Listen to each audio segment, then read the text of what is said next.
ورحمۃ اللہ وبرکاتہ۔ الحمدللہ رب العالمین والصلاة والسلام علی سید المرسلین وعلی آلہ وصحبہ اجمعین، اما بعد۔ قال اللہ تعالی اعوذ باللہ من الشیطان الرجیم، بسم اللہ الرحمن الرحیم۔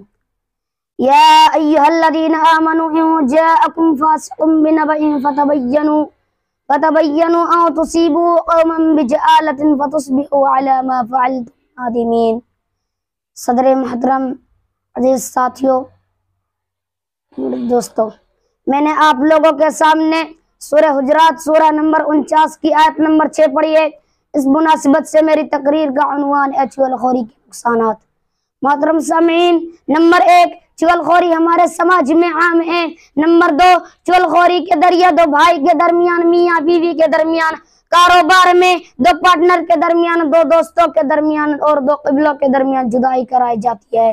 نمبر 3، چغل خوری کرنے والے کو اللہ تعالیٰ سے ڈرانا چاہیے۔ نمبر 4، دنیا و آخرت میں چغل خوری کرانے، لڑانے بجھانے کا بڑا انجام ہونے والے توبہ کر لیں، ورنہ دونوں جہانوں میں چغل خوروں کا گھاٹا ہے۔ نمبر 5، چغل خوری کرنے والا جنت میں نہیں داخل ہوگا۔ محترم سامعین، دو رخاپن چغلی کی بدترین شکل ہے۔ اس کا مطلب ہے کہ کوئی شخص کسی کا دوست بن کر ایک کی بات دوسرے تک پہنچائے اور دونوں کے تعلقات کو خراب کرے، ایک دوسرے کو بدگمان کرے۔ اس سے بڑا فتنہ پیدا ہو جاتا ہے، اور ایسے شخص کو نبی صلی اللہ علیہ وسلم نے دو منہ والا کہا ہے۔ یہ ایسا شخص ہے جو ایک شخص کے پاس بیٹھ کر تعریف کرتا ہے اور اس کے پاس سے باہر نکل کر اس کی برائی کرتا ہے۔ چغل خور دو گلے کے پاس آگ کی دو زبان ہوگی۔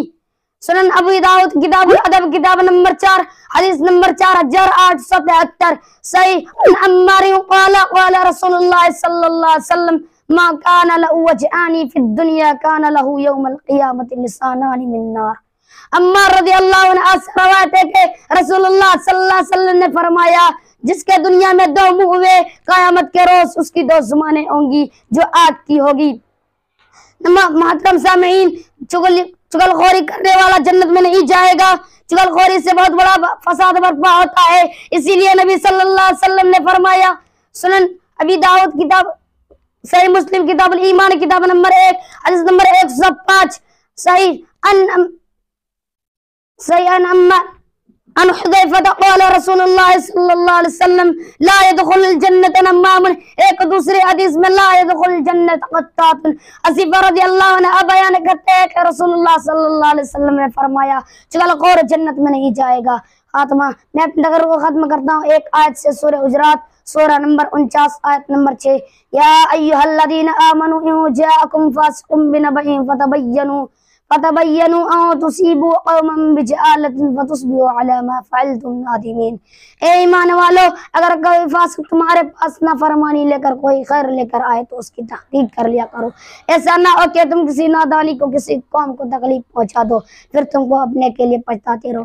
آخر میں اللہ تعالیٰ سے دعا کہ ہم تمام مسلمانوں کو چغل خوری سے بچنے کی توفیق عطا فرمائے، آمین۔ وآخر دعوانا الحمدللہ رب العالمین، والسلام علیکم ورحمۃ اللہ وبرکاتہ۔